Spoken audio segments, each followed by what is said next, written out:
Autobots, roll out!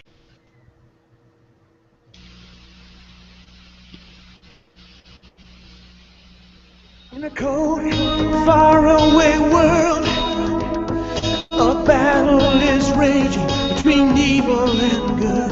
From the stars, they came here to Earth, caught in their struggle through the whole universe. Robotic warriors. Sapja here. Welcome to Transformers for your listening pleasure. TFYLP for short. Join us and discuss the latest in Transformers fandom. And now, without further ado, here is Weird Wolf. Now, where did I put that chorus stop? Ratchet, can you take the chorus stop? Only the strong will survive until all I want. Hello, everyone, and welcome to another edition of Transformers for your listening pleasure, episode number 113, recorded July 18th, 2014. I am, of course, your host, Weird Wolf. Along with me this evening is co-host Plasticon. How's it going, guys? Been a little bit. Dr. Arkaville. Hey. Headmaster Don. Evening, everybody. Proto Man. Back from TFCon. And Barisi. How's it going? And also welcome our special guest this week from TF-Expo, Mr. Phil Searle. Welcome to the show. Thank you. Excited to be here, guys. Yeah, good to have you on the show. We're going to be talking with Phil today about TF-Expo coming up August 1st through 3rd. Is that correct? That's correct. In Oklahoma City. And Wichita, Kansas. Actually. Oh, Wichita? Okay, I'm sorry. And we're going to talk a little bit about that today, and we're also going to talk about some other news that's come up recently. We're going to talk some third-party news, and hope you enjoy the show today. Some great stuff. And I forgot to totally do a sound check, but I think we're good. Just so much going on. So, Phil, you want to tell us a little bit about TF-Expo and some history behind the show? Absolutely. Well, this is our 4th year for TF-Expo. We kind of started as just kind of a free, almost kind of like flea market type show back in 2011, and then decided to go a little bit bigger with it in 2012. Actually brought in Gary Chalk as our first guest, and he was great. Everybody enjoyed him. He played some music for us, signed autographs, and did the whole thing. He was awesome to hang out with. 2013, we actually brought in Greg Berger and Flint Dilley, so that was kind of great to get a G1 perspective from them, and people seemed to really enjoy meeting them, and they were just great guests to hang out with. So this year we're actually going to a full weekend show. We had been a one-day show before, but we're doing the full weekend this year. We are bringing in Neil Ross as our Saturday guest, and then Sumali Montano, who is Transformers Prime RC, and she'll be our Sunday guest. So we've got a lot of exciting stuff lined up for this year. Awesome. Yeah, I know we've had Flint Dilley on the show here before, and he has got so many stories. It's not even funny. I mean, we could have him on again, and he could tell us totally new stuff. Yeah, exactly. Gary Chalk, I've had the honor of meeting him a couple times. He's also a former guest, and he's very, very entertaining. Now, Neil Ross, I haven't actually got to meet him in person, although I do have his autograph right here. But it's and then Sumali Montano, she is like, I mean, her voice for RC was like so perfect for that character. Yeah. She was, I mean, really almost kind of the main character of Transformers Prime for a little while. It was kind of her and Bulkhead for a lot of that first season. Been in almost every episode, actually. Yeah, absolutely. So, matter of fact, I think she was in every episode, wasn't she? One episode she wasn't in. Only one episode she didn't have a spoken line. That was it. Every other character always took some kind of break at one point, but she was the only consistent, except for one episode. Hmm. So she has that honor. You want to tell us a little bit more about things that you got going on at the show? Yeah, we've got, what have we got? We've got our exclusive this year is actually the BMOG Carburetor and Chop War, the green version. So Trent was good enough to kind of put together an exclusive for us. It's green, very similar to Springer. I can assure you that's just a coincidence. We didn't plan that out at all. So that's really cool. We've got that as part of the registration packages, and we'll also have it available to purchase at the show. So anybody who comes for the weekend, just in walk in, can also enjoy that. We'll also be we've got our T-shirts for sale. We've got we're actually doing a setup this year with a local bar and grill called Headshots that is actually going to just set up a video game tournament for us. So that's going to be going on throughout the dealer room on Saturday. So that'll be a lot of fun. Saturday night we've got the. Go ahead. What game are you playing? It's either going to be War for Cybertron or Fall of Cybertron. They're going to set up tournaments for that, so we'll be doing prizes with that. That'll be a lot of fun. We've got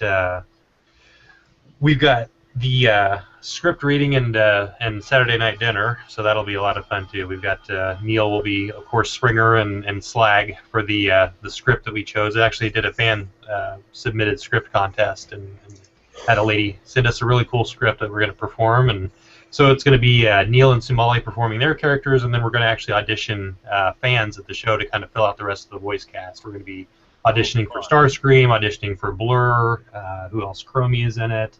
A couple surprise guests I can't really talk about. So yeah, we're lining up some fun surprises for Saturday night. So that's surprise guests then, huh? Maybe. Nice. Yeah. So it's really coming together really well. We've gotten a lot of positive feedback on the show. We've really enjoyed putting it together with everybody. It's been just a great positive experience the whole time. The show has always come together really well. The people that we've dealt with, from voice actors to agents, it just made it a really positive experience. So it's a lot of fun to do. Awesome. Now, the dealer room. What kind of any highlighted dealers you want to mention that are coming? Or yes, we've got actually several. Look at Oklahoma Prairie Dogs will be there. There's actually Dub K Toys is going to be there. They got kind of a mega booth actually. Are taking over a good chunk of the dealer room, so they're going to be. I know Jason's bringing in a lot of good stock for us for the show. So that should make a really great shopping experience for anybody coming into the dealer room. We've got we were trying to configure the dealer room earlier today because it's gonna be full of artists and dealers alike, and then we've got the video game tournament in there also. So it's a lot of stuff. Awesome.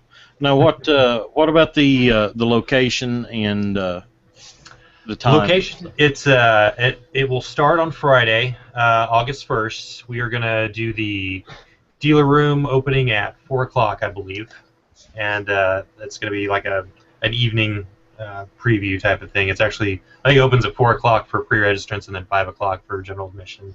And then Saturday we'll open at 9 o'clock for pre-registrants, and then we'll be open until 5 o'clock that evening. And that's when we're doing Saturday night dinner after that, and then Sunday it's 10 to 5 also. Okay. Admission prices and go ahead. Oh no, I'm sorry. You say the location is actually at the corner of Kellogg and Rock Road here in Wichita, which is the busiest intersection in town. It's right across the street from the shopping mall and everything. So it's a pretty easy location to get to. I think I don't think anybody will have any trouble finding it. And then the admission prices, it's actually going to be $15 for Friday, $20 for Saturday, and then $15 again on Sunday. So. And now pre-registrants, is the pre-registration still open, or? Pre-registration actually just closed this past weekend. We actually went ahead and extended it because people were asking us to keep it open a little bit longer. So, but we've got one more feature I wanted to talk about. We're actually doing a custom workshop with there's a designer named Javaco who does some stuff on Shapeways. He's actually doing an Overlord head for the Double Dealer kit. So it's he's got like kind of a more G1 looking version he's going to be selling there, and then he's got a kind of a Greco-Roman lips version, kind of the pouty lips from Last Stand of the Wreckers. So I think he's actually doing that one as a TF-Expo exclusive, and then he's got another kit that he's made that turns turns Generations Inferno into Pyro. So it's kind of the same idea as the BotCon one, but he actually gets the new head. He's got the the rifle that Pyro is kind of famous for, and then there's a conversion set that actually has the full chest plate form and everything too. So it makes it a very different looking toy. So it's we're trying to line up as much different stuff as we can. We're also going to have a tabletop gaming center in there, so we're going to have entertainment basically from start to stop. So you will not be bored if you come to our show. Sounds really awesome. Yeah. Now, do you all move around, or is it always in Wichita? Or it's been in Wichita so far. We're probably going to keep it here for now. I think we'll we're always open to ideas and kind of just seeing how things go. But it kind of started with a group here in Wichita, so we have kind of kept it here and just kind of made this our base of operations. But you never know. Maybe someday we'll move around a little bit. Probably keep it regional. But yeah. But, does any of the other guys have any comments or questions? What's your gate normally, out of curiosity? we did. I mean, we're a little bit smaller show. We did about. Well, it's only been the first 3 years. Oh, sure, yeah. It's I want to say about 175 last year, but I think we're going to push into a couple hundred this year, That's really respectable. That's comparable to I believe Shardicon had two or three, I think. TFCon 2001 at 35 people. 35. Wow. At the back of a hockey rink, and then the year after, then it grew the year after because then we moved it. Then it was 150, and then it was we're about the same evolution. The only difference is you guys expanded to the weekend earlier than we did. We actually only did that until 2008, almost 8 years after we started the convention, which is smarter in my opinion. I think that doing multiple day shows are better, especially when you have people that can't do one or the other, but you still want to be able to get that gate, which is always important. I mean, there's the whole, I don't want to get into it on the podcast, but there's a lot of money logistics behind it, but it's good to do 2-day shows. Absolutely, especially when you have staff that are willing to do both days anyways. So. Yeah, exactly. Well, and the idea is to make it a regional draw too, so you don't want to just draw people here in town. Well, I always say the true success of a convention is when people travel to go to it. Exactly. Yes. So that's kind of the idea of making it a full weekend show, and then we thought, with the 30th anniversary and everything too, and you got the movie out and all that. So I think one of the things that Chad did with Slagacon was. I can't remember if there was like some kind of small prize or anything, but kind of went around the room and asked who traveled the farthest. Oh, okay. To the convention, and I think the last Slagacon, the honor went to one of our listeners. He went to he came from Texas. And I don't know if he wants me to say his name. That's why I'm kind of hesitating. But he came all the way from El Paso area to here in Kentucky, and I think he won it that year. Now he wasn't. Now there were some guests that came in from farther, but they're invited guests. Yeah. But that's something really cool. And I know Shardicon, if I'm not mistaken. I don't know if anybody came from really far away. There might have been. Do you know about that, Don? I'm sorry. Did Brian talk about anybody that came from really far away to Shardicon? I'll be honest. A lot of the Shardicon stuff, I really didn't. Other than the panel where JD was doing my voice half the time, I didn't really follow a lot of that since I couldn't go. I just didn't go back and look at a lot of that footage, so I can't say to be sure. Because I had to work all weekend and couldn't go and was sad. Yeah, I totally wouldn't. Like I said, I totally wouldn't mind going to TF-Expo myself that weekend. One, but it's rather far, and my funds are limited right now. And two, I actually am helping Capture Prey to booth at Fandom Fest that weekend. We're going to be here in Louisville at that. So because I'm sorry, go ahead, sir. Oh no, I was just saying it's kind of tough on the scheduling. We kind of try to keep it, we want to keep it after SDCC, of course, and then try to stay off the toes of the other Transformers conventions and stuff. So we kind of carved out our little niche in early August, and we've got the there's actually a comic book convention I think going on up in Kansas City the same weekend, but it was just kind of like, you're always going to have something that's on your weekend too, so it's kind of. Well, and if your hardcore Transformer fans are probably going to come to the more Transformer-oriented show, so that's so you're not going to lose anybody there, I wouldn't think. Now, in location where you're more, my video is extremely blurry. Hold on, I don't know why. It's drunk. Yes. His beer goggles on. Yeah. I haven't drank yet today. Yet. And that's where you fail, sir. Hey, I say yet. That's what I said. That's why you fail. First, unless you drink. Because I do intend to refine refine some. requirement to at least have 2 drinks before you get on this show? Well, no, I had a strawberry ale before the last show. No, that's Hey Mickey, because he's usually got, scotch or bourbon or something ready to go. I'm kind of craving Kahlua tonight. Amarillo sour works for me. No, but I'm hoping. Pat's Blue Ribbon. It's the PBR. It's a PBR up in here. Now, what I was going to say is, now I'm entering my 17th year at the company that I work for. Monday is actually Tuesday's my 17th anniversary, and I now get 4 weeks of vacation. And with me selling the house and Mom having left us and everything, I've got all this vacation time, and so now I'm going to finally start going to some of these other conventions, because used to it I had to either be BotCon or something else, because I just didn't have the time to do it. So I'm hoping to go to a lot of these other conventions over the next few years. So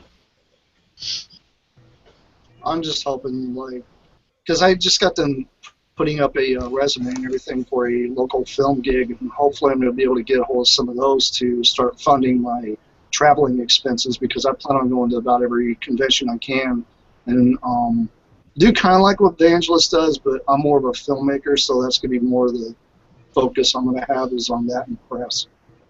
So maybe that'll come of something. Okay, let's talk a little bit more about the exclusives at TF-Expo. I've pulled up a screen share here, and I'm sure you have samples in hand there, don't you, Phil? Absolutely do.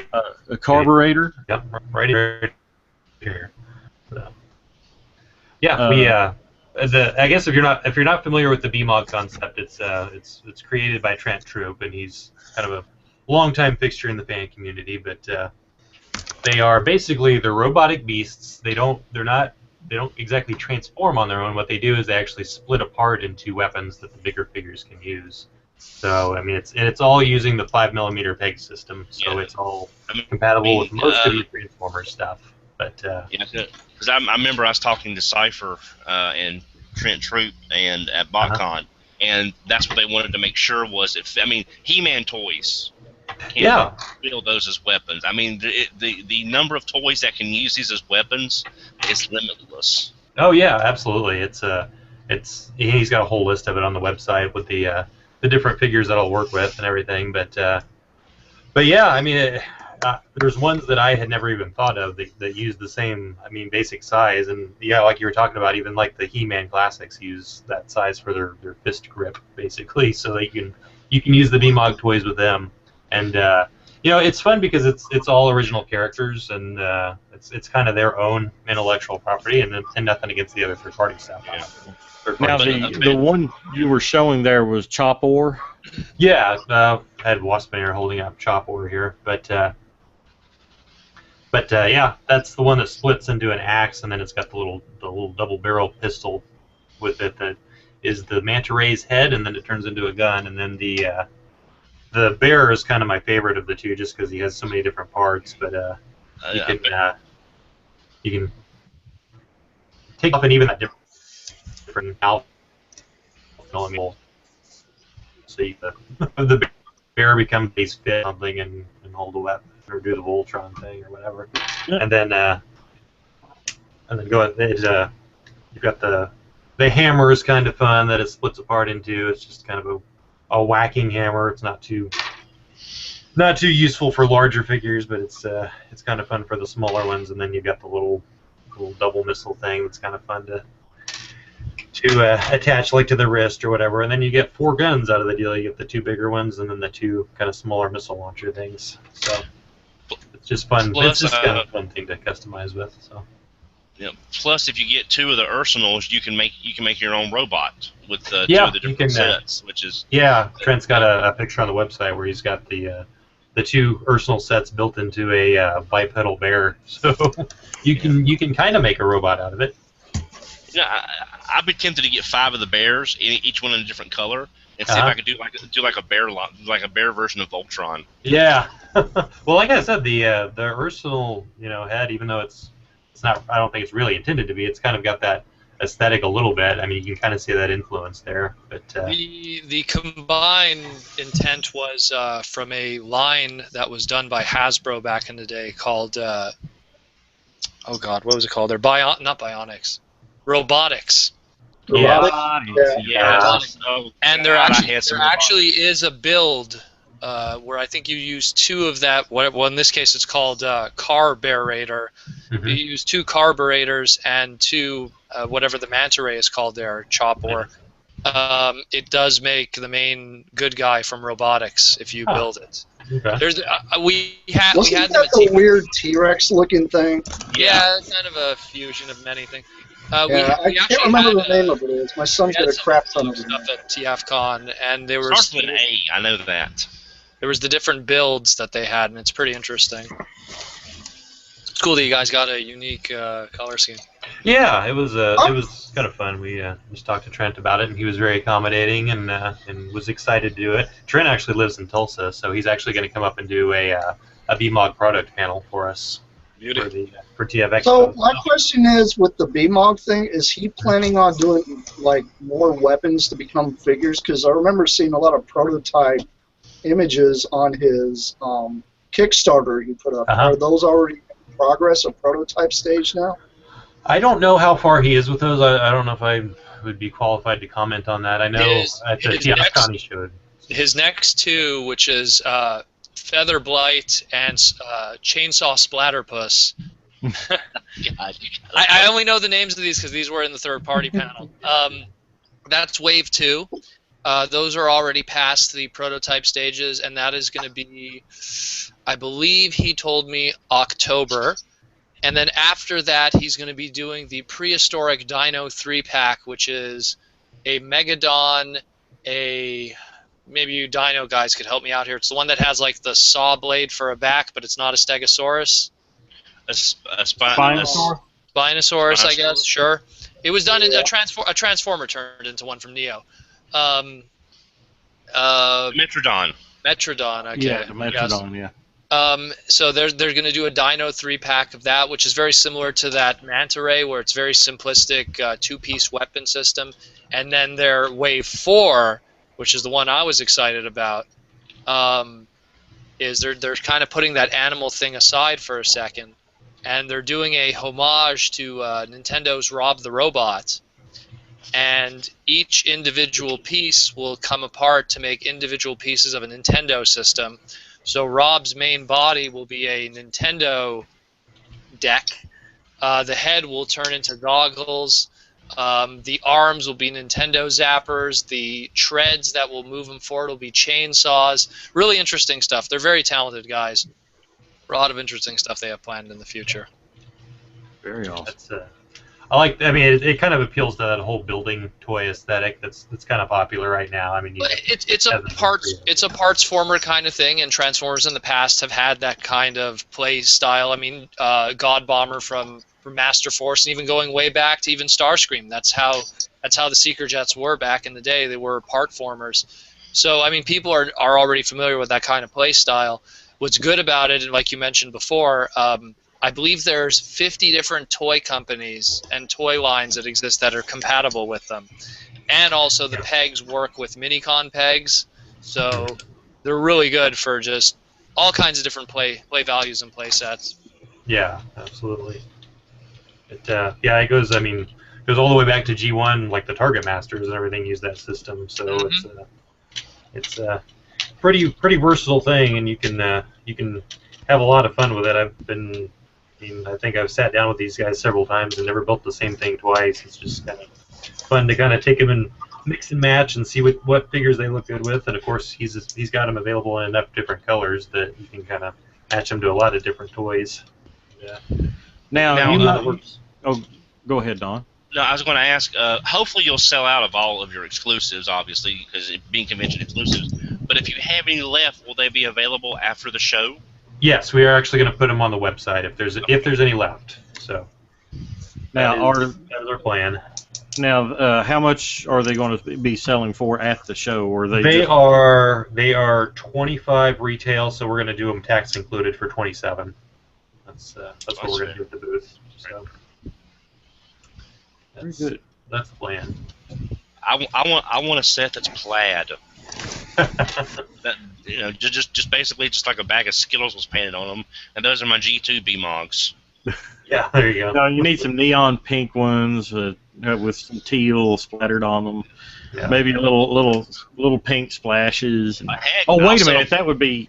Well, hell, I settled for that car crash from TFCon colors on one of the Arsenals. That would look awesome. Yeah, that would be great. Just gotta get some pink.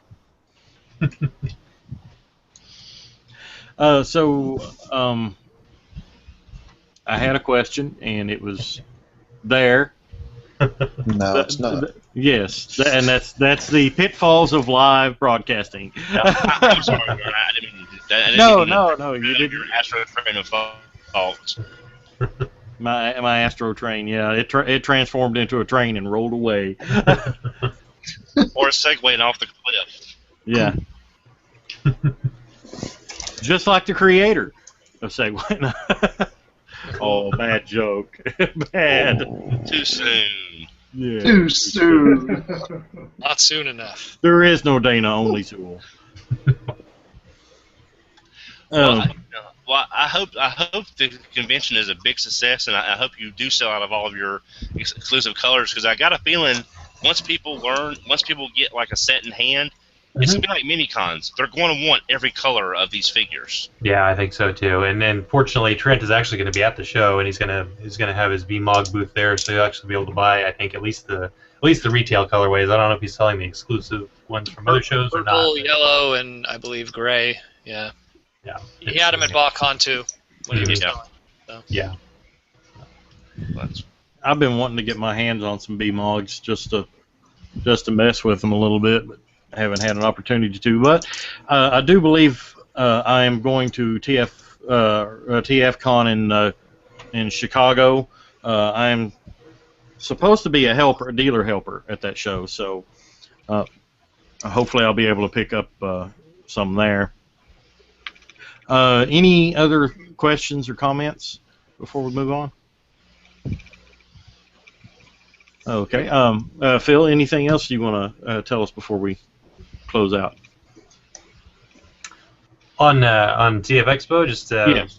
Hope everybody is as excited for the show as we are. We're really excited to have our guests again. It's Neil Ross and Sumali Montano. We're going to be in. Neil is Saturday only, and Sumali is Sunday only. So if you want to see them both, you got to do both days. And if there's one that you're more excited for, then pick the proper day, I guess. But just excited to have everybody there. I think it's going to be a lot of fun.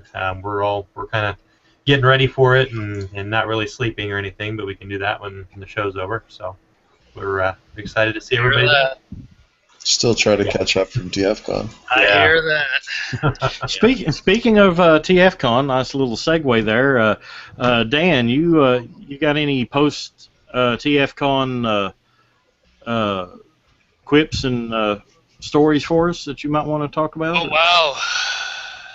Anyone who saw me that weekend, I was on zombie mode for a lot of the time because, I mean, I did 8 panels, 4 TV spots, and then running a table at the same time, and then doing all the stuff related to the convention. That's why I wasn't at the bar a lot of the time, because there's just so much stuff going on. But I mean, wow, we did amazing. I think the biggest achievement out of everything was we have our charity auction that we do every year, where people donate stuff and we just do rapid fire charity. And that's a really good time to get some really cheap stuff. I know me personally, I picked up a Generations Rhinox for $10. What else did I get? I got an Atomic Lug Nut for $5. But the point is that a lot of stuff got donated from a lot of different guys, Robot Kingdom, TF Source, and everything. And in the end, after everything was auctioned off, we made $8,000 for the Make-A-Wish Foundation, which was I think we doubled last year just because of all the donations. Even customizers were donating their creations, and those were going for really good money, and it all went to a good cause. And that was probably one of the biggest accomplishments of TFCon that year. We had the Cybertron Spree there, which was the guys who were dressed up as Hot Rod, Rumble, Quintesson, Unicron. They did a live band of all of the 86 movie soundtrack. There's video of that online on YouTube right now. People were recording and they were throwing T-shirts out to the audience. It was great. It was, as expected, it was another insanely crazy, amazing weekend at TFCon. We broke every gate number that we had. Our pre-registration was through the roof. Exclusives sold extremely well.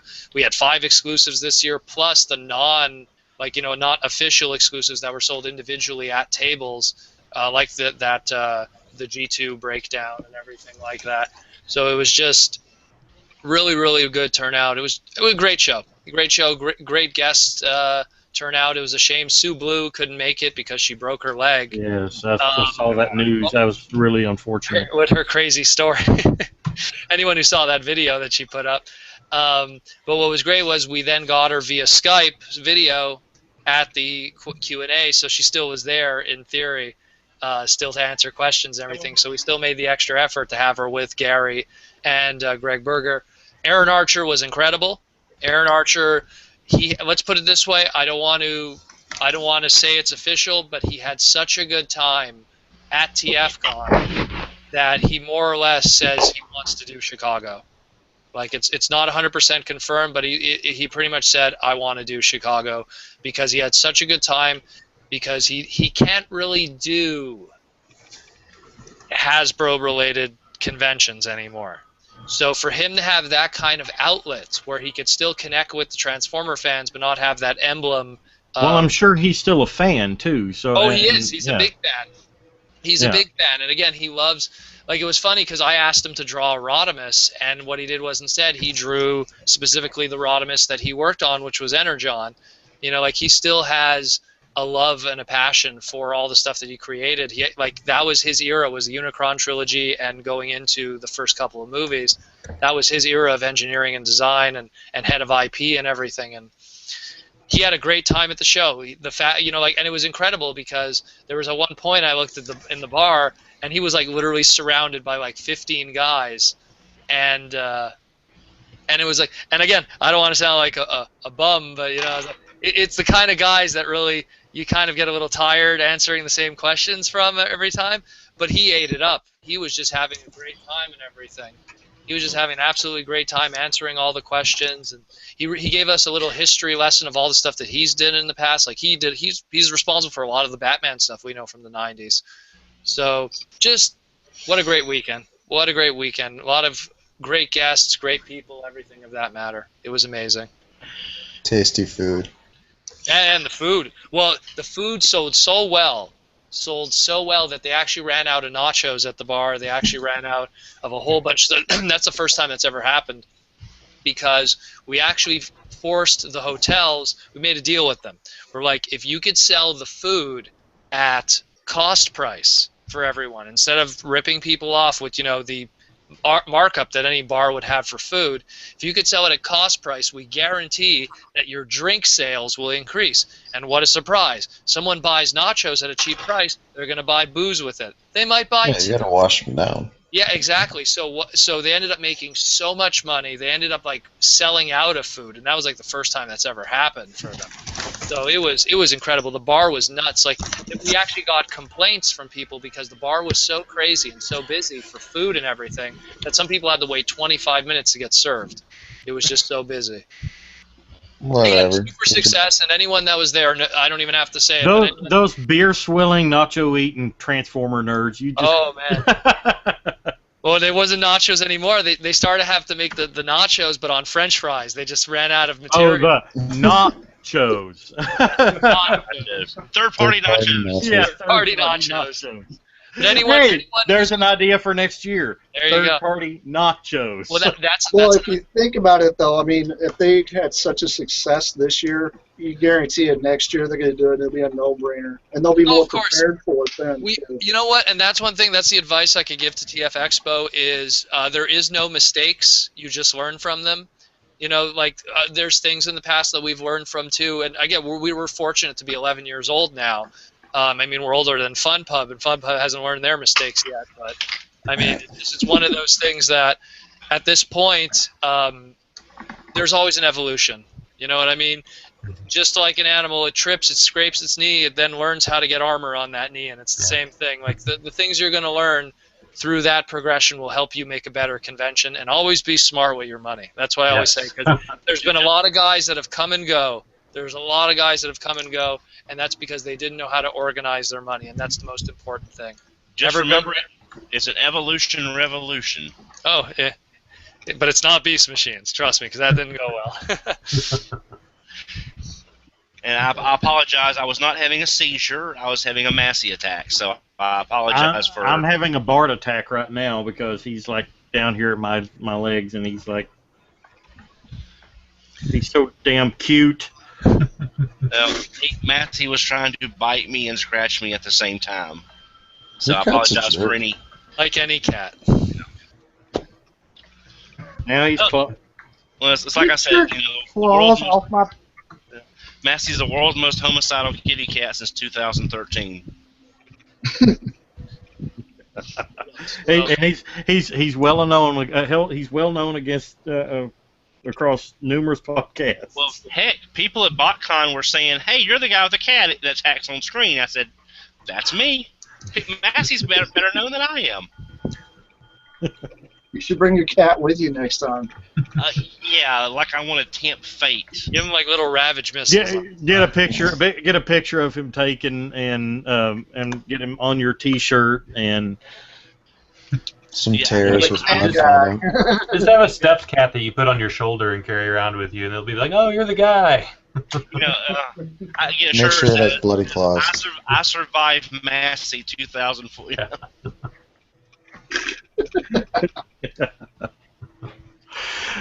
So moving along, this third-party Scorponok that we were talking about in pre-show. Now, I don't know a whole lot about that. Who wants to talk about that?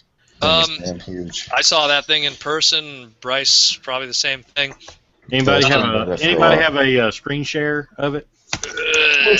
On the other computer, unfortunately. I have the whole panel. You know me, I got it up. There it is. Oh, there There's you a go. size comparison for you noobs out there that don't know how Holy! Yeah, it's big. That thing is ridiculous. Like again, and this picture does not even give you the scope. Like when you're there in person, you're just like, it's like, how do you hug that thing? Like it's just it's so big. Well, now that's actually the first one because Utopia is actually labeled as the second one in the series, correct? Well, the thing is, it's labeled as the second, but I still think Utopia is going to come out first because they got past the color stages and everything, where we're still in resin. So, I mean, the sad thing is they didn't show that city mode. I got to see some really high-res images of the city mode, which they kind of... City mode looks like something on Stargate. Well, it's weird because it kind of pulls from a mix. Like, well, that's the first form of it because there's like a second form where all the legs then make this weird. For anyone that knows GoBots, and I'm going to say something that like half of the people have no idea what I'm talking about. It's called the mass transmitter, which is kind of what gives GoBots their ability to transform. There it is, that second part. It kind of looks very similar to that. It's called refinery mode. That's what they call it. But it's crazy. It's so big. It's so huge, this thing. And it's like, I'm scared to even, like, we don't know a price yet, but I can only imagine what this thing. Well, I mean, if Utopia is $3.99, it's going to have to be that because there's a lot more. There's a lot more detail on Pandaris. And I'll tell you something, as a third-party guy who dealt with all the third-party stuff, that's a really good price because I've seen stuff It's giant.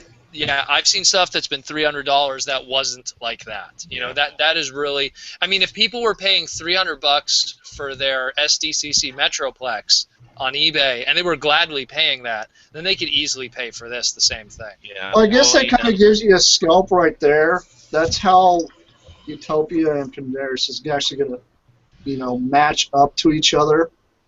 I don't think it's going to be, you know, Fort Max size, but I think it is Fort Max size, but it's not that it's Fort Max, but the heft to it, the bulk to it. It's well, Megaman said in the pre-show it looked like it was bigger than some people's children. Oh yeah, it's one of those things you got to be in person, and then you really get the scope of it. Like these 2D flat images on your screen just not give you that bulk of it. I really hope. Well, it's about the amount of bulk of the entire Metroplex that Hasbro will put out, shrink it down half size, and yeah, widen like it. just the plastic, more or less. And the thing is, like Probably again, the more so. Easter eggs of it, the Decepticon emblem for the tail, and then of course the obvious repaint that's going to come later, which is going to have even more crazy stuff. It's just they're so like hopefully by TFCon Chicago we're going to have a whole new set of images and stuff of new things by then. So no spoilers there, but you'll see. Yeah. That thing to me is just absolutely beautiful. I'm so glad somebody finally figured it out to give us something that, you know, considering they're going to have that non-transforming version of him that's supposed to be as big as 4 Max, actually give us something that does transform, that looks good, that looks like it could actually be a Decepticon. It's just there to just destroy stuff. That's what third party is for. But here's the sad thing about that non-transforming Scorponok. Scorponok as a whole does not have that involved with transformation. The legs fold out, the claws swing up, and the scorpion legs come back. He lies down. Yeah, you know, basically. He does the splits and lies down. Yeah, I cannot see that non-transforming Scorponok not transforming as simple as a transformation is. That's what, at that price point. But the thing with them, they were trying to make something that was super articulated for that size. And screen accuracy, I think. And screen accurate, too, and he's right. And honestly, I mean, this might not be screen accurate, but this is a beautiful design. I like the design behind it because it does just scream Decepticon because it's huge, it's bulky, it's designed to be a wrecking machine. And it looks evil, yeah. Yeah, it's designed to be a wrecker. It's not designed to be all sleek and pretty at all. For me, it's kind of like I was telling a friend of mine like this on another website. It's like if you look at if you're familiar with Figuarts, it's like taking G1 Scorponok is like an SH Figuarts, streamlined, smooth, pretty, but a very even design. That Scorponok is like an SIC figure, hyper detailed, hyper articulated, so it's going to depend on your aesthetic. But I wish they would stop showing Utopia so much because I'm already on the fence about him as it is. It's like, here, have more shots of this beautiful Metroplex. Well, that Utopia is actually pretty nice. I mean, it's exactly what a lot of people were looking for in a Metroplex. But you know, Granite Hasbro gave us something awesome, but it was just too lanky. To me, also the biggest complaint that I hear with people was that the reason why they like Utopia more is that for their shelving dimensions, they felt that Metroplex really just didn't have a place for the Hasbro one, so that this Utopia kind of fits more that, you know, that spacing that they have that fits in. Well, for me, Utopia feels more like what a updated Metroplex would look like. Oh yes, in a Classics generation style. You know, it looks more, bad grammar aside, it looks more right to me. Well, talking about the size, I mean, look how much room in my DTOF Hasbro Metroplex takes up, and then right above him is Fort Max. I mean, literally half of a DTOF is nothing but Metroplex. Yeah, I mean, like behind me, I've got all three versions, and I mean, these things are huge, and trying to fit, Metroplex up there, you can't. This is no way. So I'm like, it's insane how much shelf space you need for something that's that large. Plus, honestly, how often do you want to pull something down that's that big? It's fun to transform, but in a way it's cumbersome too. But with something like this that they're giving us, this is actually a beautiful toy that doesn't look like it's going to be too hard to transform. It's just huge. Yeah. And pointy. No. Yeah, it's huge and pointy, and then Big. the same thing with Utopia. Utopia is very sleek designed. It's going to be sick. And that's what she said. Tobias, you and Bryce, you have any comments on the Pandaris? I want one. I'm definitely getting the Scorp. Well, now, are you getting the Scorp, or you can wait for the black Zarek repaint? I'll get Scorp. He's my favorite base bot. Definitely get him. I like green and purple Decepticons for some reason. Now, this is just a skeptical thing, but do you guys see us possibly end up getting a Tripticon soon because of this kind of stuff? I'm surprised we haven't got one already, because I am too. Tripticon is Metroplex's main counterpart. I mean, it's like doing the Minosaur and having Defensor come out instead. They don't. That's not the rivalry kind of going on. I'm just going to say this. The guys who work in third party, they work very closely with the factories of the guys who work with Hasbro. And a lot of the decisions of what is made third party is direct influence of stuff that's happening behind the scenes. BTS Toys originally was going to make a third party Fortress Maximus, only to stop doing that when they found out there was going to be a reissue of the original Fortress Maximus. So that being said, that me not saying anything, of course, what does that tell you? Yeah. Well, we've also one thing I know. Well, but we also brought this up elsewhere, and I probably brought it up here as well. What we were not shown at BotCon was 4 Generation Voyagers and 16 Generation Deluxes. If you do the math, 4 Voyagers and 16 Deluxes divided by 4 is 4. Oh, I already discussed this with people. 4 team leaders, 4 subordinates. Yeah. We're looking at 4 different combiners for generations. Yep. The math is too perfect for it to be anything else, I think. That was actually another thing that I can't really talk about, because okay. Roommating with people who are kind of working on box art. So when you roommate with IDW guys, it's kind of. Yeah. But well, you're on the right track. I'll say that. It just seems to me that hopefully they'll be a bit better than what we got for Bruticus. Let's just say 2015 is going to be the anti-third party year. It's going to be very interesting. Do we think they learned their lesson as far as having, we mentioned you mentioned just a second ago doing a Voyager maybe as a team leader. Do you think they learned some lessons from Bruticus as far as how to proportion these guys? Oh, yeah. Well, the thing is, especially, is that Hasbro, when they do engineering like that, they have to make their money back with engineering. So let's put it this way: this one's been rumored like crazy, and I'll just say it right here. First one's the aerial bots. Okay. Now, you just be creative in your mind without me saying yes or no. What will come of it within the next year from that mold? And be creative. Don't think just the simple ones. There's a lot of creative stuff. No G2, then.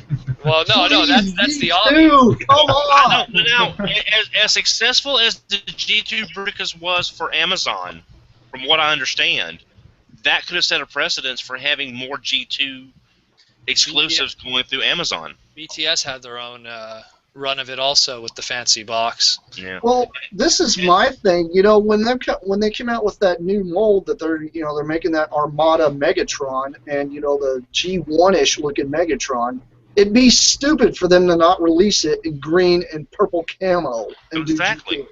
That's a no-brainer. No mold. Just go back and look at any molds that we have held, up to this point that we've discussed. Nothing goes to waste. They always think of something. I think the only ones that are going to be really difficult for them is whenever they go the beast route. Like something like Rhinox is going to be kind of difficult for them.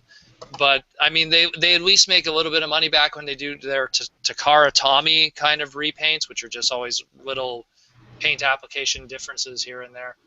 But well, heck, if they do aerial bots, you could get a probably decent looking Lyokaiser out of that. well, like I said, use your imagination. There's a lot of stuff that They could could be do them done. in translucent colors and make it Nexus Maximus. And if anything, out of all the combiners that exist, the aerial bots would be the most boring in terms of figuring out what to do with them on an individual level, because they're all jets. You know what I mean? So it's like, where at least if you had something like defense, if you have something like Defense Store, you have like, okay, police car, prowl, streetwise, you know, you could do like there's so many, or what's his name, Holly, which is known as Stakeout,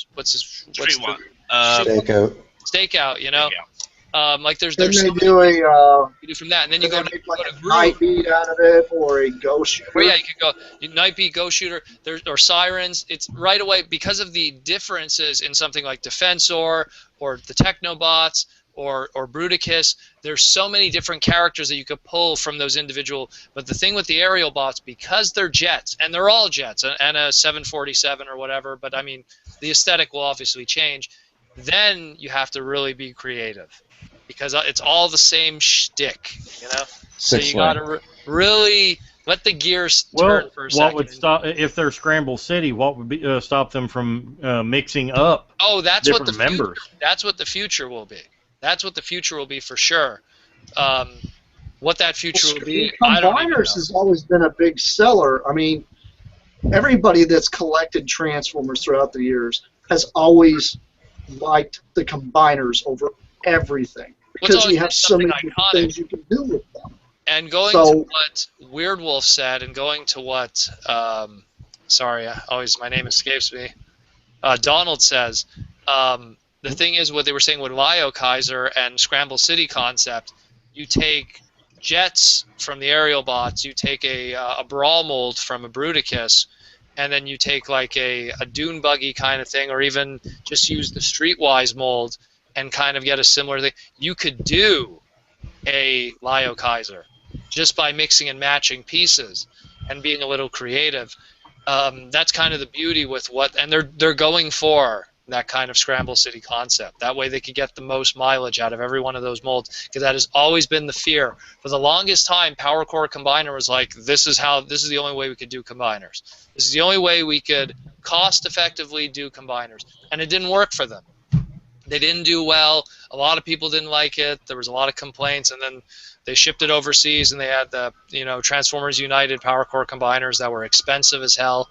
So this is a new route. This is their answer to all their money that they're losing to third party, which is a strong reality, because doing TF cons all these years, people literally drop probably 70% of their income on third party, and then that other 30% goes into Hasbro and Takara products, which is scary when you think about it from Hasbro's perspective. That, look at this discussion we're having right now, and everyone really contemplating dropping the money on this Scorponok. That is going to be a potentially $350 item, when that $350 could go towards waves and waves and waves of Hasbro product that they're not doing. That doesn't appeal to us. So it's just, they're aware. They're very aware of things like that. And even Aaron Archer even talked about it. Yeah. They're very aware. Well, I mean, I think it's foolhardy to sit there and think that Hasbro doesn't pay attention to what these third-party companies are doing, and doesn't pay attention to what the fans are clamoring after. Aaron Archer actually said, someone asked him a question in his panel, and they said, do you guys pay attention to when third-party stuff comes out? He's like, every time there's a release, it goes into a folder. Everything that has existed. So they have a guy who really keeps track of everything and goes, oh, Columpio, folder. Oh, this one here, Utopia, folder. Like, they're keeping track. Not to mention, just so they don't get sued. Because imagine them getting sued doing something that's similar to a third-party guy that's not supposed to be Metroplex. Like, it gets really complicated.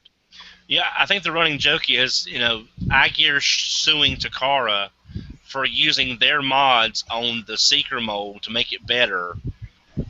Which is ironic, eh? Exactly. That's where everyone, that is the running joke. Like, iGear suing Takara for taking their mold, their betterment of the mold.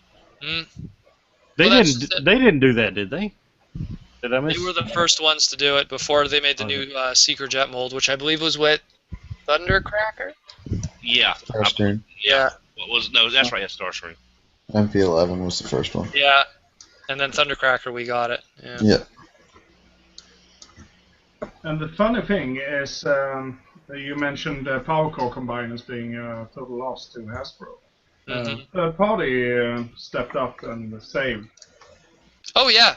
Well, the beauty with Power Core, because it had that universal joint, it really left third-party companies with something to have fun with and experiment and really do.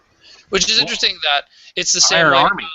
You even go more back when Colossus was a thing with Commissioner and Explorer.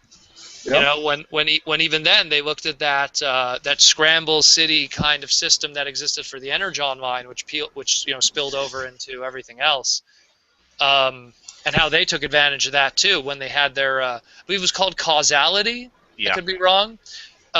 Where they created limbs, they created stuff. Obviously, they didn't expand from it more. But the point is that third party always they look at a play pattern. And then they see how could we get in with that too, and I'm pretty sure with Hasbro putting the banhammer down on combiners and stuff, the third-party guys are going to step up in a different way to take advantage of that. It's kind of like a parasite, There's a vaccine, they just got to evolve to work around it, But not to call third-party parasites, but well. I prefer to call them Yeah. Well, I prefer to call them indie companies, though, because, a lot of the stuff that they design, some of the stuff is just they have their own artists that design some of this stuff. And it might be inspired from something they saw in IDW or something like that, but a lot of times they come up with their own ideas. Oh, they come up with their own engineering. Obviously, the intent is to match the IP of, you're buying a whatever it's called there, Quantron or something. You're buying that because it's Computron. That's the primary reason that you're buying it. You're not buying it because it's like the Glacia bots, you know what I mean, where they were really their own thing. So, or Steel Core, which was another thing where it's kind of really just its own thing. You're buying it because it's an IP representation of something, in your mind. That this is the Computron team. This is the Well, my thing, like when Fans Project did, the Glacial bots, I've been really excited about. Are they going to go back and start making more stuff like that? Because to me, it's like they come up with their own character that can play with the play pattern from all your stuff that you had before, and it's able to combine with it. So it just adds new characters. And it's like a whole new thing. Unfortunately, the Glacia bots didn't do as well as they had hoped, which was kind of sad. So I don't know if it's going to keep going in that direction. Obviously, success is what determines, and money is what determines what the next step is. And in their case, they're just going more towards dinos. I don't have to say any of this. Just look at the panel. With the exception of the BMOG guys, everything else has been a homage to something else, sometimes repeating over the same things over and over, or being a breath of fresh air. The GoBot stuff, the DJD, which is like the Decepticon Justice Division from the comic books. They're literally doing everything is a nod to something else from the IP, from the franchise.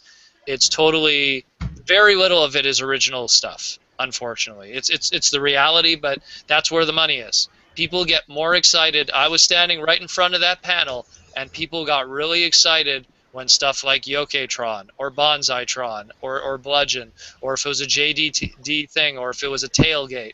They got more excited for stuff like that than, and even with the BMOG stuff. The reality was, all the stuff I showed to them, they were kind of like, oh, that's cool. But then when I showed the BMOG thing that was a homage to Rob the Robot, then people got interested, because that whole nostalgic gear started turning in their head going, oh, here's something I recognize. It's the same reason how the movie industry is today. Do stuff that's based on stuff people are familiar with, and that's how you make money. And all of third party, because they're not big companies that have their own fiction and don't have their own IP, it's the safer way to go about it. It always is. Look at TFCon. Look at Shafter. It's because people know Erector. They giggle at it. At least I hope they do. Otherwise, we're not doing our job.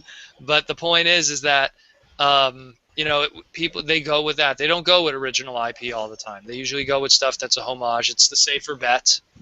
And with Hasbro, it's the same thing. We're getting more and more characters that are rehashes of original. Even if they reboot a series, you reboot a series like Prime, how many characters were original characters measured against how many characters were based off of pre-existing ones? You had an Arachnid that was like in the vein of a Black Arachnia. You had a Knockout who was a new character, but a Breakdown was still a bulked up Breakdown from G1, and a Wheeljack was still a Wheeljack, an RC was still an RC, a Ratchet was still a Ratchet, a Bulkhead was still a Bulkhead. Even they themselves take safer routes when it comes to characters. We don't always have a Beast Wars. We don't always have a situation where we have a whole new cast and we have to get used to that whole new cast, although it's a godsend in my opinion when that does happen, because I always prefer a breath of fresh air when it comes to these kind of things. But do you got a feeling, like with the new cartoon series that's coming out, if we're going to probably get a little bit of a breath of fresh air? Well, I think it looks like Bumblebee and Optimus from all the promos. Is that not the only thing? We have a Sideswipe that looks like he's going to be young and brash, which was Sideswipe from G1. We have a Bumblebee and we have a Prime. I can't judge something based on 3 still images. I mean, just like how I couldn't have judged animated when we got that one really ugly poster of it way back when. So it's something I'm going to have to see it before I cast any I don't know if you saw the one, but one's like I think it's like a mono-wheel robot or something like that. It's supposed to be like a mini-con or something like that. It could be a background character. Could be an original character. I am always open to original characters. I love characters that come around and totally take what we know of a name and flips it on its head. Like when Armada came around, and then they're like, "This is Red Alert." And then that kind of for a long time, that was kind of what people imagined of Red Alert. And that influence still spilled over into animated when they made an animated Red Alert that was female, but she still had a medical hand that had like a torch on it, which was still a homage to the Armada Red Alert that had that same gimmick. I love it when characters come around and just do that. Same thing. Bulkhead wasn't the first Bulkhead. There was a Bulkhead in Energon. But that didn't influence what we know today as Bulkhead when we say Bulkhead. And I mean, the same thing applies to, I mean, when Beast Wars used to do it. For the longest time, people would associate Scorponok with that character instead of the G1 Headmaster. So I love it when they come around and really reimagine things. Or reimagine characters. The best example of all of that, Barricade. Barricade was a G1 Micromaster for 20 years. And then he was just totally, a little F1 racer.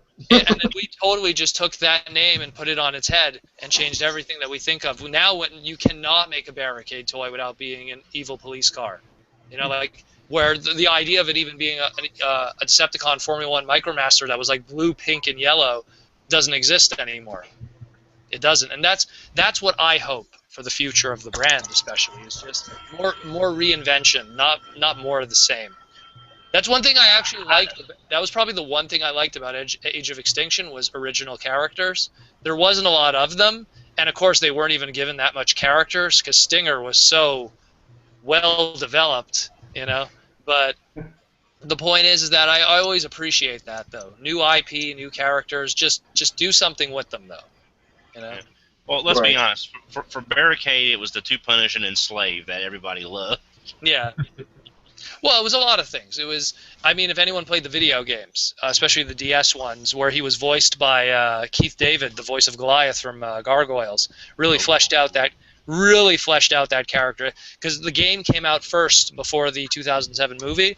So a lot of people went into the movie going, "Oh man, Barricade's going to be voiced by Keith David. It's going to be in, well, where is user lady 77 whatever that long you username was. Ladies man 217. That was kind of disappointing. Where are the glasses? I mean, we all went into that movie with hope, but either came way, out needing to go to the bathroom really bad. Yeah. There ain't enough hope in the entire Blue Lantern Corps for that movie. There you go.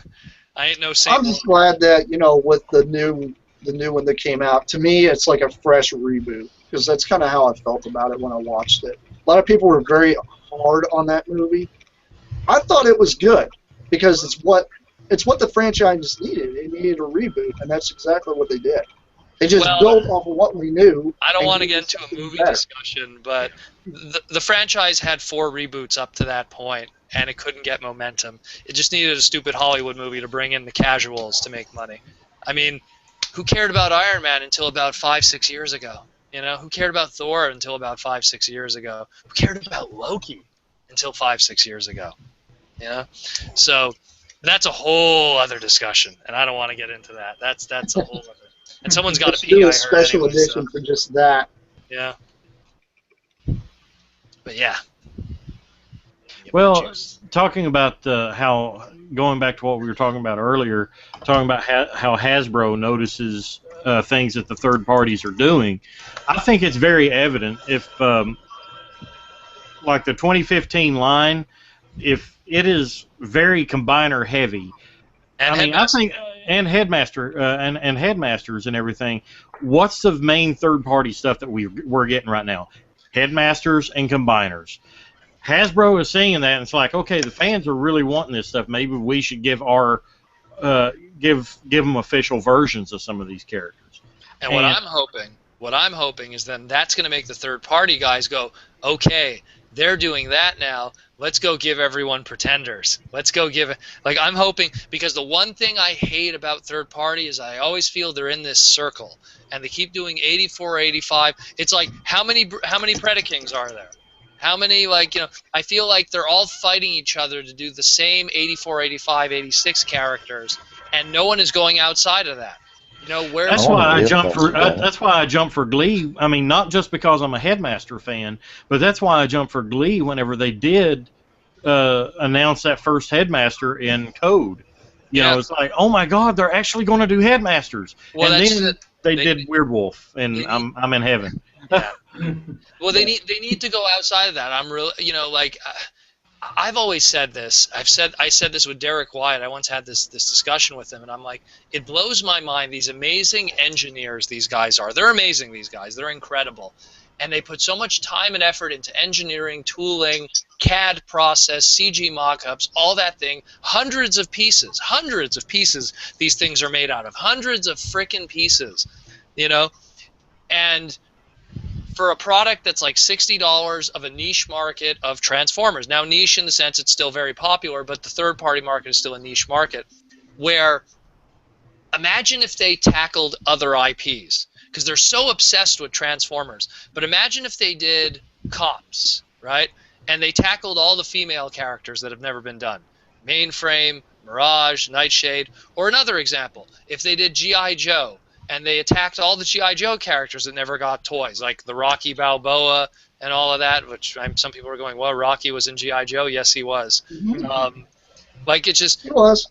And but the crazy thing is, for them to do a G.I. Joe toy, it's 14 pieces and an O-ring and very little engineering. You put that together on a card back fans project, you put that out there, the Joe fans will eat it alive, and all the 80s fans will eat it alive. But that's one micro example. There's so many franchises that have had toys that never got made. Well, a good example of that is, I forget the name of the company that did it, but there's a company that got hold of what was going to be the Alien line released in the 70s, and they did retro figures. You're talking about Funko with their reaction series. With their reaction series, and it was awesome. And you know what's the crazy thing with those? Right. Those things retail at $10 a piece in retail. Why? Because they are literally 7 pieces of plastic molded together with paint. It's very simple. So, I mean, and these these Fans Project guys and Make Toys, all these guys that have all these amazing engineers and all the pieces and parts they put into it, they could tackle some really simple other IP stuff, other projects, other things that people are into, and really fill that void. And it won't cost them as much because of the amount of parts that are involved, the amount of just the engineering alone to do that Scorponok, to do those combiners. That's already a job and a half in itself. It's incredible that they don't take a little simpler route and go, you know what? How come no one's ever done some really articulated Mario toys? Star Fox. You know, like Nintendo is a huge franchise. If they did like a Legends of Zelda figure series, but called it the Legends of Guy with you know, Peter Pan hat, you know, like, or whatever. Like, I mean, it blows my mind how they haven't encroached on all those other IPs. They're so stuck in Transformers, but not even Transformers. 84, 85, 86. Where's the third-party Beast Wars stuff? Where's the third-party, like, you know, now we're getting G2 repaints only because of simple repaints, but where's the third-party G2 stuff? I want to see. I'll tell you what I want to see, and I don't want to just see repaints like KFC's doing with the Sencho Barbosa, but I want to see third-party interpretations of Brave characters. Oh, of course. Of course. Yeah, that would be awesome, seeing Brave characters. And I've been saying this time and time again. Why doesn't a third party do this? You got hundreds of Joe fans out there, right, that's bought Joes. Why don't they just straight up start making masked vehicles? Well, similar to it, and then put it out there. It's so much easier, and the market is just as big. That's the thing, because the market is just as big for them if they went with those other IPs. It's no different, because but the reality is, imagine all that tooling, engineering, money, time, and effort that went into making one of those Predakings. Now, let's be realistic here. How many of those Predakings do you think they sell worldwide? Realistically, maybe 1,500. You know, like how many? I would say it's probably closer to maybe $2,000, like 2,000 or so, but that's probably about it. I can't imagine 2,000 fans in the world owning a complete, let's say, whatever Bovis Predaking. You know, it really is a niche market. But you do something that's affordable. Like, again, the reaction, like you said, those are $10 a piece after retail. Like, that's the retail market price on it. That means that they don't cost anything to make those things. You get a third-party guy to do something of similar nature, but you do any movie that didn't have proper action figures, you go for something cult. You go for something that was really popular that just never had. Well, there's one in particular that comes to mind that I remember watching on Collection DX. Is there's a company that's making Microman. Yes. But they're not as small as the small Microman. They're a little bigger, but they're really freaking cool.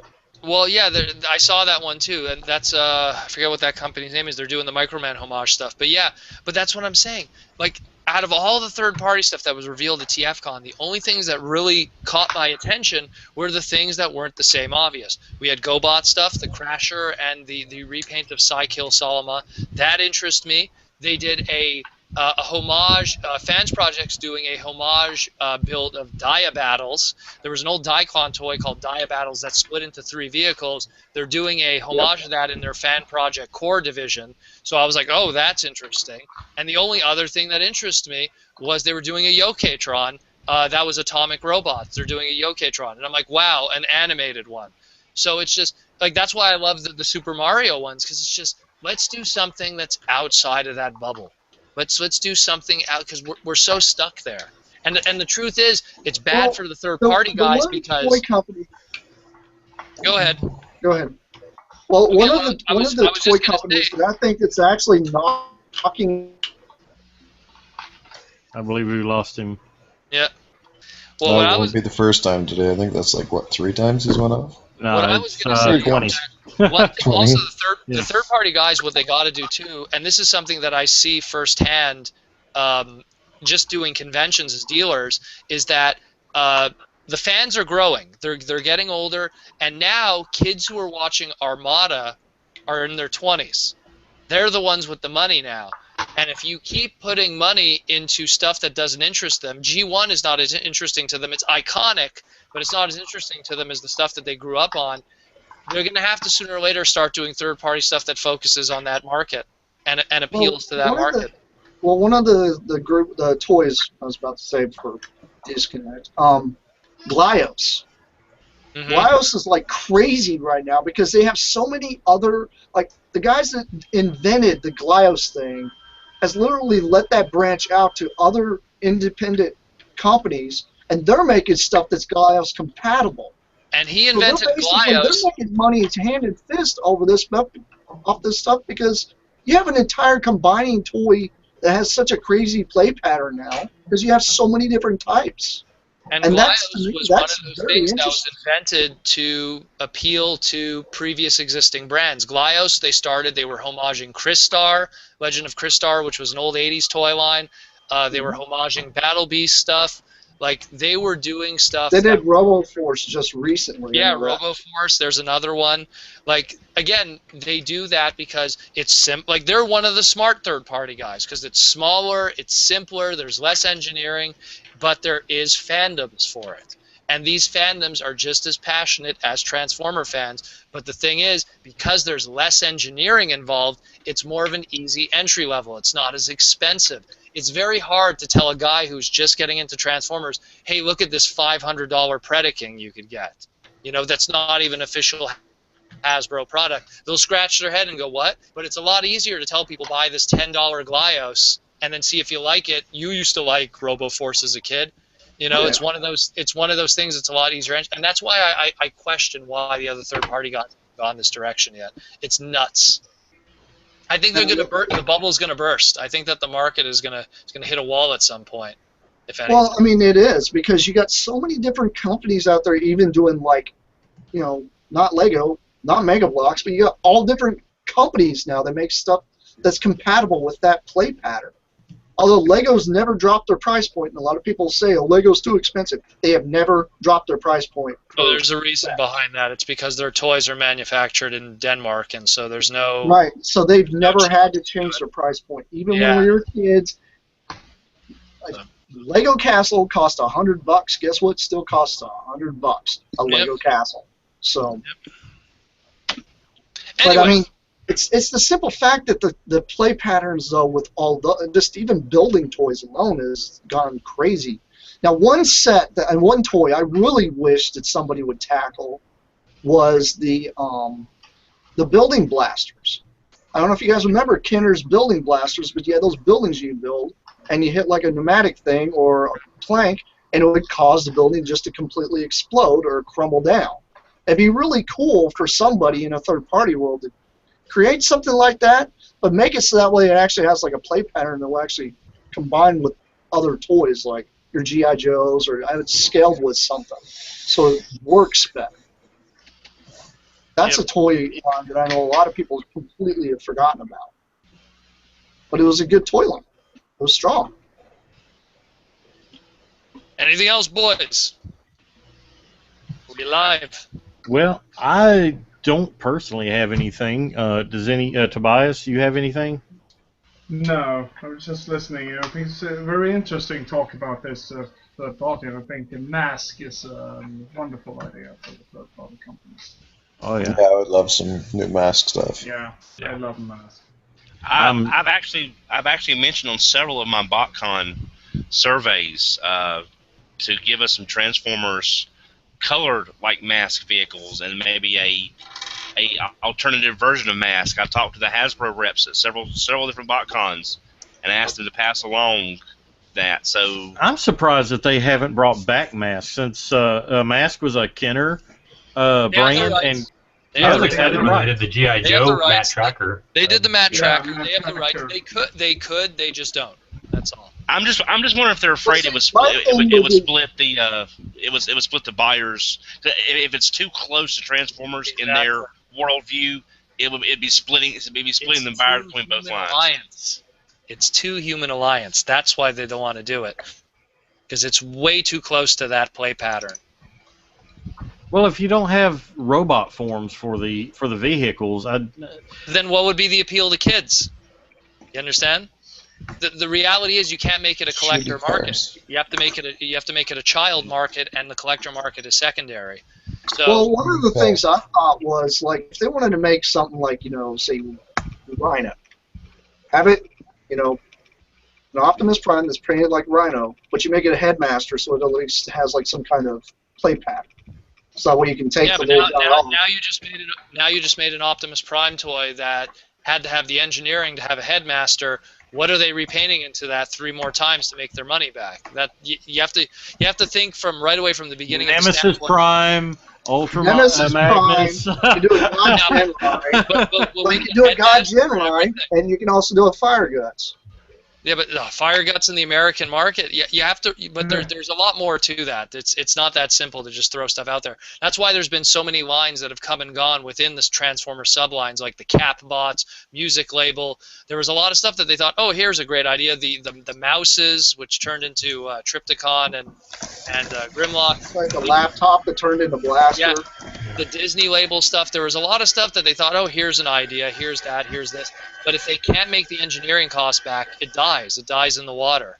So I think Mask is part of a play pattern that doesn't really exist right at the moment. If you think back to when Mask was, there's a lot of stuff kind of like that. You had like Sky Commanders and Wheeled Warriors. Oh, yeah. There was this whole action figure in-action vehicle motif. And now you're Warriors. really seeing that as part of like Batman and Iron Man and Spider-Man. It's like it kind of ties into those and brands. The truth is, and the truth is too is that in the 80s it was that big toy boom where people could have the triple threat, which was toy line, comic book, TV series, and be successful, whether it be a Thundercats or whatever. Today, a Thundercats can't get ground. A G.I. Joe can't get ground.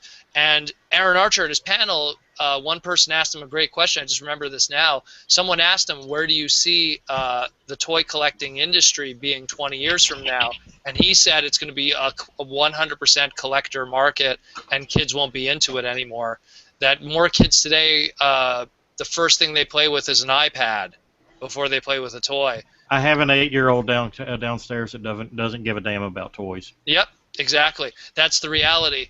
And so, I mean, as time progresses, something like Mask, it will exist. It'll be kind of like Gem, because Gem right now, the doll line Gem right now is solely a collector market. They do like $150 dolls for Gem because they know that in this inflated doll market of Barbie and what's it called there, Monster High, and now they have for My Little Pony even the Equestria girls. For them to throw Gem into middle of all of this would just be crazy. So for Hasbro to take a risk on that. So, but if the movie does good, the thing is, there is a movie being shot. If that's so, it's the same thing. Like, look, let's bring back G1 Transformers. If that movie does good. So then we had our generations and classics. If that movie did good, so there was one of those things too. Well, one of the things is like nowadays, if you look on Netflix, even Gem's on Netflix. Everything's on Netflix, though. I don't think that's a really good. Well, going back to like I said, the 8-year-old, she doesn't care about toys, but she we had Miss Samantha Newark on the show here about a month ago, and whenever for people who don't know the voice of Gem. Yeah, and whenever I was preparing for the show, honestly, I went and bought a box set of Gem. And I watched the first season of Gem, and the 8-year-old watched it. She burnt it up. She has burnt that season up. She loves it. It was something that was made for her target demographic all those years ago. But she I'm like, there's toys for Gem. She doesn't care. She loves the show and everything, and she loves watching it constantly. But she doesn't want the connection isn't there. Like with us, we collect these toys because we have a mental and I did a whole video about it. Yeah. About the escapism. I did a whole video about why boys play with toys but girls don't. I did a whole video. That is a whole loaded topic about escapism, growth. I'm gonna give it to you right now. Little girls growing up during our generation, easy bake oven. You grow up, you get an oven. Playing house, when you grow up, you get a house. Playing doll, when you grow up, you get to do your own hair and dress up. Playing with a plastic baby doll, you're gonna grow up and have a baby one day. Those are all emulations of adulthood with girl toys. Boy toys, are you going to turn into a car when you grow up? Are you going to join the army? Probably not if you're Canadian, Are you going to if you're going to go to space? It's just are you going to become a Jedi? A lot of those are very difficult. Are you going to become an intergalactic cat that goes ho? It doesn't happen. Why don't we talk about that next week on the show? Oh, totally. I did a whole, it was like a 20-minute video just breaking it down to people. Because so many times I would go to conventions, and you always have the guy who runs the booth, and then there's his wife that's just like, I just don't get this. And you feel so Bigamous. And I literally like sat her down and I'm like, you gotta understand, when you were a kid, and I trapped her. I was like, what did you have as a kid? Easy bake oven. Bam. And then you got a real one. What do you need to buy? What does a grown woman need with an easy bake oven today? What what is the point? It's the same thing. What does a grown woman need with an oopsie daisy that pees itself when you have a real one? Maybe that's what we'll do for next week's episode is escapism and its tie-in with Transformers and Transformers collectors. Totally. I think that would be an excellent topic. But we are, I believe, at our time now. We've went about an hour and a half, and I really don't think we should go much more than that. But guys, I really want to thank you guys for joining us. Phil, thank you so much for joining us. One more time about TF-Expo. Briefly repeat the info real quick, if you don't mind. Yes, absolutely. TF-Expo is August 1st through 3rd here in Wichita, Kansas. If you want more information, go to our website. It's tf-expo.com. Don't forget the hyphen because you have to have it or you won't go to the site. But it's Neil Ross and Somali Montana are our special guests. We've got the BMOG toy exclusive and lots of other fun stuff for our attendees. So we hope to see a lot of you guys there. Appreciate it. And it's not to be confused with the Japanese Transformers Expo. And yeah, we were kind of surprised when we saw that. It's like, well, that name wasn't taken when we started, but so yeah, it's TF-Expo is a different thing from the Transformers Malaysian Expo. Totally different, not affiliated. But check out TF-Expo. And I also am remiss, we did not do our sponsor plug yet. Check out CapturedPrey.com. Great toys, great prices, great service. CapturedPrey.com has some great pre-orders that just recently went up. For example, we were talking about Columpio, I believe, before the show, and there's some other things that just recently went up for pre-order. Check out Captured Prey, as always. Awesome prices and absolutely superb service. And also, for your vintage toy needs, check out Mega Toy Fan, especially at conventions like TFCon and BotCon. He's usually one of the biggest booths there. So, yeah. Just a plug. October 24th to the 26th in Chicago is TFCon USA. So I'm not going to say much about that. TFCon.ca for more details. Awesome. Yes. And I do want to, and Daniel, if you could talk to Colin and see if we can get him on the show again sometime really soon, and we can talk about TFCon then again as well. Sure. I want to thank everybody once again. Tobias, Jason, Phil, thank you again. Don, Daniel, and Brycey, thank you all for joining us this week on TFYLP. We'll see you next time. This is Weird Wolf signing off.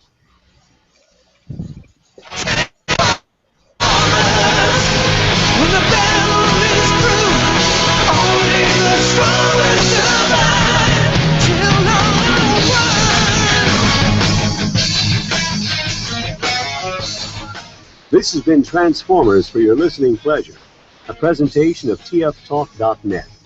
We'd like to thank you for listening and ask that you please rate us on your favorite podcast outlet and share us with your friends. Be sure to follow us on Twitter at TFYLP. Email us at podcast@tfylp.com. This is Paul Light, and on behalf of TFYLP, we'd like to thank you again for listening. And we hope you'll join us next time for another TFYLP.